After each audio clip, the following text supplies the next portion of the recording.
बिका जैबू गोदी होई गजरा के भाव में। अरे बिका जैबू गोदी होई गजरा के भाव में।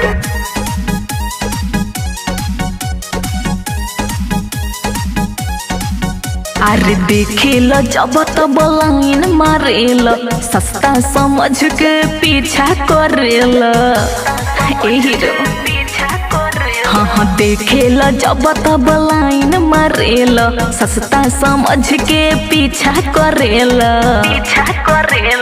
तोहरा से महंगा माल देखनी हम गाँव में। अच्छा? बिका जैबू गोदी होई गजरा के भाव में। अरे ई का कहतर? अरे बिका जैबू गोदी होई गजरा के भाव में। ढेर मत बोला।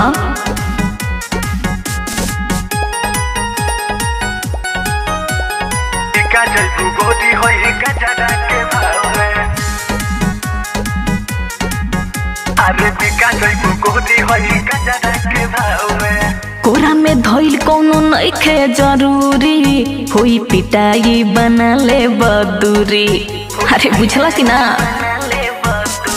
4 दिन के जिंदगी बा प्यार हमसे कह रहा। अच्छा? काहे तू भाव खालू हमरो पमर। इंस्टा पे रहतानी तोहरे हम चाव में। बिका जैबू गोरी तू गजरा के भाव में। भागबा कि ना? अरे बिका जैबू गोरी तू गजरा के भाव में। ढेर मत बोला।